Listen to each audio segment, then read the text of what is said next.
हल्कू ने आकर अपनी पत्नी से कहा, सहना आया है, लाओ जो रुपए रखे हैं उसे दे दूं, किसी तरह गला तो छूटे। मुन्नी झाड़ू लगा रही थी, पीछे फिरकर बोली, 3 ही तो रुपए हैं, दे दोगे तो कंबल कहाँ से आएगा? माघ पूस की रात खेत में कैसे कटेगी? उससे कह दो फसल पर रुपए दे देंगे, अभी नहीं। हल्कू एक क्षण अनिश्चित दशा में खड़ा रहा। पूस सिर पर आ गया। बिना कंबल के खेत में रात को वो किसी तरह नहीं सो सकता। मगर सहना मानेगा नहीं, घुड़कियां जमाएगा। चाहे जाड़े में मरेंगे पर बला तो सिर से टल जाएगी। यही सोचता हुआ वो अपनी पत्नी के पास गया और खुशामद करके बोला, लाह दे, गला तो छूटे, कंबल के लिए कोई दूसरा उपाय सोचूंगा। मुन्नी उसके पास से दूर हट गई और आंखें तरेड़ते हुए बोली, कर चुके दूसरा उपाय, जरा सुनूं क्या उपाय करोगे? कोई खैरात में दे देगा कंबल? मैं कहती हूँ तुम खेती छोड़ क्यों नहीं देते? मर मर काम करो और जब फसल हो तो उसे लगान में दे दो। लगान चुकाने के लिए ही तो हमारा जन्म हुआ है। पेट के लिए मजदूरी करो, ऐसी खेती से बाज आए। मैं ना दूंगी। हल्कू उदास होकर बोला, तो क्या गाली खाऊं? मुन्नी ने तड़प कर कहा, गाली क्यों देगा? क्या उसका राज है? मगर यह कहने के साथ ही उसकी तनी हुई भवें ढीली पड़ गईं। हल्कू के उस वाक्य में जो कठोर सत्य था वो मानो एक भयानक जंतु की भांति उसे घूर रहा था। वह जाकर रुपए निकाल लाई और हल्कू के हाथ पर रख दिए। फिर बोली, तुम छोड़ दो अब ये खेती। मजदूरी में सुख से 1 रोटी खाने को तो मिलेगी, किसी की भौंस तो ना रहेगी। ऐसी खेती किस काम की कि मजदूरी करके लाओ और उसे भी इसमें झोंक दो, उस पर ये धौंस सहो। हल्कू ने रुपए लिए और इस तरह बाहर चला मानो अपना हृदय निकाल कर देने जा रहा हो। उसने मजदूरी से एक एक पैसा काट काट कर 3 रुपए कंबल के लिए जमा किए थे। वे आज निकल जा रहे थे। एक एक पग के साथ उसका मस्तक अपनी दीनता के भार से दबा जा रहा था। पूस की अंधेरी रात, आकाश में तारे भी ठिठुरते हुए मालूम होते थे। हल्कू अपने खेत के किनारे ऊख के पत्तों की छतरी के नीचे बांस के खटोले पर अपनी पुरानी सूती चादर ओढ़े कांप रहा था। खाट के नीचे उसका संगी कुत्ता जबरा पेट में मुंह डाले सर्दी से कूं कूं कर रहा था। दोनों में से एक को भी नींद नहीं आ रही थी। हल्कू ने घुटनों को गर्दन में चिपकाते हुए कहा, क्यों जबरा, जाड़ा लगता है? कहता तो था घर में पुआल पर लेटा रहे। तू यहाँ क्या लेने आया था? अब खाओ ठंड, मैं क्या करूं? जानते थे मैं यहाँ हलवा पूरी खाने आ रहा हूँ। दौड़े दौड़े आगे आगे चले आए। अब रो नानी के नाम को। जबरा ने पड़े पड़े दुम हिलाई और अपनी कूं कूं को दीर्घ बनाता हुआ एक बार जम्हाई लेकर चुप हो गया। उसकी श्वान बुद्धि ने शायद ताड़ लिया कि स्वामी को मेरी कूं कूं से नींद नहीं आ रही है।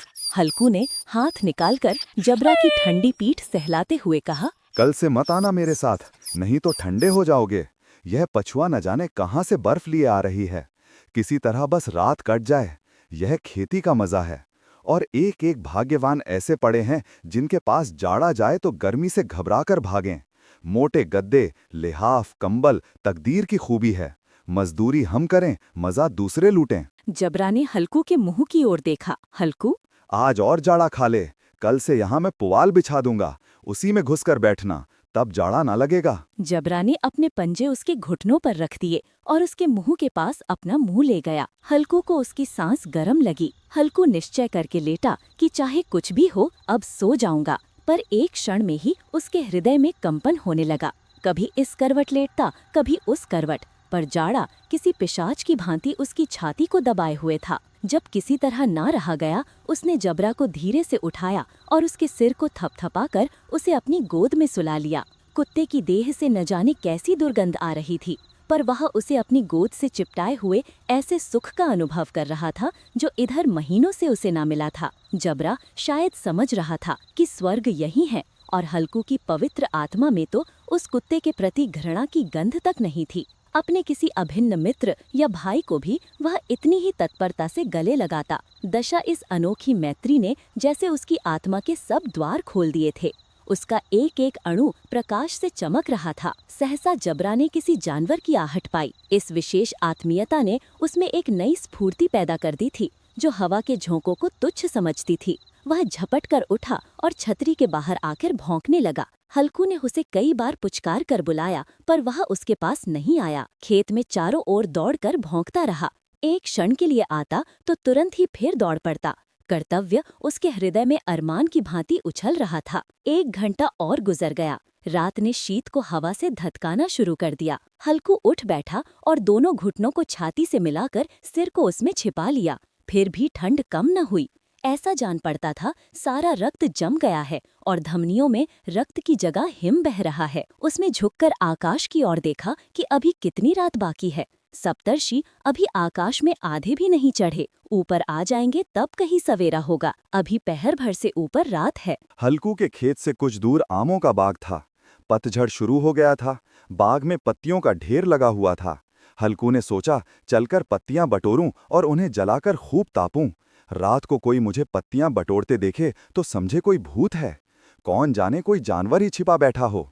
मगर अब जाड़े में भी तो बैठे नहीं रहा जाता। उसने पास के अरहर के खेत में जाकर कई पौधे उखाड़ लिए और उनसे एक झाड़ू बनाकर हाथ में सुलगता हुआ उपला लिए बगीचे की तरफ चला। जबरा ने उसे आते देखा तो पास आया और दुम हिलाने लगा। हल्कू ने कहा, अब तो नहीं रहा जाता जबरो, चलो बगीचे में पत्तियां बटोर कर तापें, अभी तो रात बहुत है। जबरा ने कूं कूं करके सहमति प्रकट की और आगे आगे बगीचे की ओर चला। बगीचे में घुप अंधेरा छाया हुआ था और उस अंधकार में निर्दयी पवन पत्तियों को कुचलता हुआ चला आता था। वृक्षों से ओस की बूंदें टप टप नीचे टपक रही थीं। हल्कू ने आग जमीन पर रख दी और पत्तियां बटोरने लगा। जरा देर में पत्तियों का ढेर लग गया। हाथ ठिठुरे जाते थे, नंगे पांव गले जाते थे और वह पत्तियों का पहाड़ खड़ा कर रहा था। थोड़ी देर में अलाव जल उठा। उसकी लौ ऊपर वाले वृक्ष की पत्तियों को छू छू कर भागने लगी। हल्कू अलाव के सामने बैठा ताप रहा था। उसने दोनों पांव फैला दिए, मानो ठंड को ललकार रहा हो। तेरे जी में जो आए सो कर। ठंड की असीम शक्ति पर विजय पाकर वह विजय गर्व को हृदय में छिपा न सकता था। उसने जबरा से कहा, क्यों जब्बर, अब तो ठंड नहीं लग रही है। जबरा ने कूं कूं करके मानो कहा, अब क्या ठंड लगती ही रहेगी। पहले से ये उपाय ना सूझा, नहीं तो इतनी ठंड क्यों खाते। जबरा ने पूंछ हिलाई। पत्तियां जल चुकी थीं।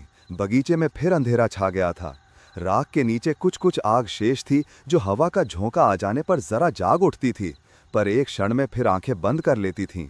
हल्कू ने फिर चादर ओढ़ ली और गरम राख के पास बैठा हुआ एक गीत गुनगुनाने लगा। उसके बदन में गर्मी आ गई थी, पर ज्यों-ज्यों शीत बढ़ता जाता था उसे आलस से दबाए लेता था। जबरा जोर से भौंककर खेत की ओर भागा। हल्कू को ऐसा मालूम हुआ कि जानवरों का एक झुंड उसके खेत में घुस आया है। शायद नीलगायों का झुंड था। उनके कूदने और दौड़ने की आवाजें साफ कान में आ रही थीं। फिर ऐसा लगा कि वे खेत में चर रही हैं। उनके चबाने की आवाज सुनाई देने लगी। उसने बिल में कहा, नहीं, जबरा के होते जानवर खेत में नहीं आ सकता, वह नोच ही डालेगा। मुझे भ्रम हो रहा है। अब तो कुछ नहीं सुनाई देता। मुझे भी कैसा धोखा हुआ। उसने जोर से आवाज लगाई, जबरा, जबरा। जबरा भौंकता रहा, उसके पास नहीं आया। फिर खेत में चरे जाने की आहट मिली। अब वह अपने को धोखा न दे सका। उसे अपनी जगह से हिलना भी जहर लग रहा था। इस जाड़े पाले में खेत में जाना, जानवरों के पीछे दौड़ना असूझ जान पड़ा। वह अपनी जगह से नहीं हिला। उसने जोर से आवाज लगाई, लेहा, लेहा, लेहा। जबरा फिर भौंक उठा। जानवर खेत चर रहे थे। फसल तैयार थी। कैसी अच्छी खेती थी, पर दुष्ट जानवर उसका सर्वनाश किए जा रहे थे। हल्कू पक्का इरादा करके उठा, पर 2-3 कदम पर एकाएक हवा का ऐसा ठंडा चुभने वाला बिच्छू के डंक सा झोंका लगा कि वह फिर बुझते हुए अलाव के पास आ बैठा और राख कुरेद कर अपनी ठंडी देह को गरमाने लगा। जबरा अपना गला फाड़े डालता था। नीलगाय खेत का सफाला किए डालती थीं और हल्कू गरम राख के पास शान बैठा हुआ था। अकर्मण्यता ने रस्सियों की भांति उसे चारों ओर से जकड़ रखा था। उसी राख के पास गरम जमीन पर वो चादर ओढ़कर सो गया। सवेरे जब उसकी आंख खुली तब चारों ओर धूप फैल गई थी और मुन्नी कह रही थी, क्या आप सोते ही रहोगे? तुम यहाँ आकर रम गए और उधर सारा खेत चौपट हो गया। हल्कू ने उठकर कहा, क्या तू खेत से होकर आ रही है? मुन्नी बोली, हाँ, सारे खेत का सत्यानाश हो गया। भला ऐसा भी कोई सोता है? यहाँ मरैया डालने से क्या लाभ हुआ? हल्कू ने बहाना बनाया, मैं मरते मरते बचा, तुझे अपने खेत की पड़ी है। पेट में ऐसा दर्द हुआ कि मैं ही जानता हूँ। दोनों खेत की दशा देख रहे थे। मुन्नी के मुंह पर उदासी छाई थी, पर हल्कू प्रसन्न था। मुन्नी ने चिंतित होकर कहा, अब मजदूरी करके मालगुजारी भरनी पड़ेगी। हल्कू ने प्रसन्न मुख से कहा, रात की ठंड में यहाँ सोना तो नहीं पड़ेगा।